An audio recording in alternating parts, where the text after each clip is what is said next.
오늘 그 발표 보고한 내용은 최근에 북한 주요 현안 첫 번째, 그리고 두 번째로는 북한의 사이버 위협 실태, 그리고 세 번째로 중국인 국내 군사시설 무단 촬영에 대한 대응 방안에 대해서 세 가지를 보고했습니다. 먼저 첫 번째 부분에 대해서 제가 보고를 드리도록 하겠습니다. 최근 북한 주요 현안 중에서 러시아 우크라이나 전쟁의 전황 및 북한군 파병 동향에 대해서 설명을 드리겠습니다. 러시아 측이 크루스크 지역의 대부분을 수복한 이후에 러시아는 동부 전선에 집중적으로 공략을 모색하고 있는 상황입니다. 최근에 종전 논의가 있었지만 종전 조건을 둘러싼 미국, 러시아, 우크라이나, 유럽 등 유관국 간의 입장차가 실제 아주 크기 때문에 종전까지는 난항이 예상된다고 분석하고 있습니다. 북한은 두 차례에 걸쳐서 1만 5천 명 파병으로 러시아의 크루스크 탈환에 조력을 해왔습니다. 사실상 크루스크가 수복된 3월 이후에 최근에는 교전 횟수가 감소하고 있으며 파병 장기화로 인해서 북한군 내부에서는 과음, 절도 등 일부 일탈 행위가 확인되고 있다고 보고되었습니다.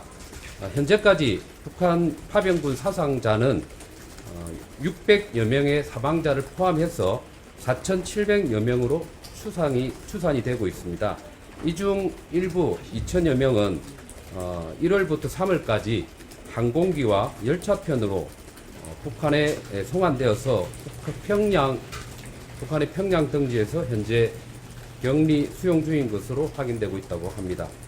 현재 가시적인 3차 파병 움직임은 없지만 북한이 파병 공식화 문건을 통해서 추가 지원을 과거에 시사한 데다가 특수전 병력 훈련도 강화하고 있기 때문에 3차 파병 가능성을 완전히 배제할 수는 없다고 합니다. 북한군은 참전 6개월이 지나면서 초반에 미숙함이 줄어들고 무인기 등 신형 무기, 장비 사용에 익숙해지면서 전투력이 상당히 향상된 것으로 분석되고 있습니다. 두 번째로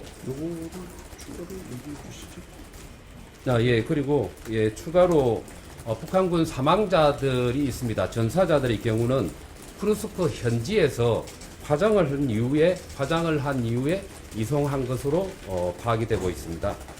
북한의 대외 관계에 대해서 설명을 드리겠습니다. 대러 밀착 제후성 기조 속에서 파병 공식화는 종전 후 동맹 방기를 피하려는 김정은과 극적인 성전 옵틱, 성전의 모양새가 필요한 푸틴의 입장이 절충된 결과로서 파병 공식화가 이루어진 것으로 분석되고 있습니다. 이를 계기로 북한은 공세적 반대 거부를 요구하고 정식 교전국 지휘 행사를 하고 또 러시아 뒷배를 업어서 도발 등의 행보가 예상되는 것으로 분석되고 있습니다. 김정은 박러 협의는 파병 공식화로 인해서 새로운 전환점을 맞은 만큼 원점에서 재개될 가능성이 있다고 분석되며 앞으로 있을 러시아 전성절 80주년 행사에는 직접 참여하지 않고 최룡해 등 대체 인사 참석 가능성이 높은 것으로 분석되고 있습니다.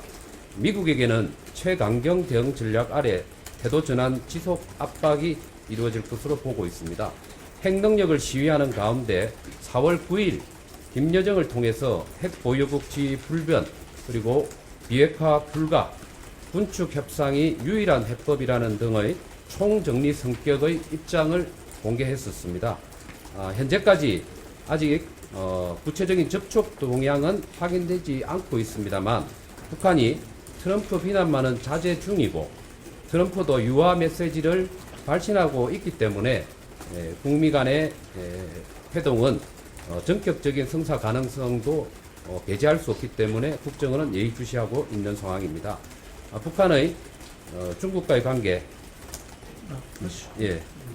관련해서 중국과는 러시아 우크라이나 종전에 대비한 리스크 해징 차원에서 관계 개선을 시도하고 있지만 중국의 북한 길들이기가 지속적으로 진행되고 있기 때문에 답보 상태에 있는 것으로 보고 있습니다. 조금 보충할까요? 네, 보충해 주시죠. 조금 보충하겠습니다. 대러 관계입니다. 북한은 대러 파병 무기 수출 대가로 경제 군사적 이익을 일부 획득한 것으로 보입니다. 수십억 불 상당의 미사일과 포탄을 제공한 대가로 현재까지 현금으로 받은 것은 파악되고 있지 않습니다. 북한은 러시아로부터 죄송합니다. 금속, 항공, 에너지, 관광 등 14개 부분에서 산업 현대화를 논의 중에 있습니다.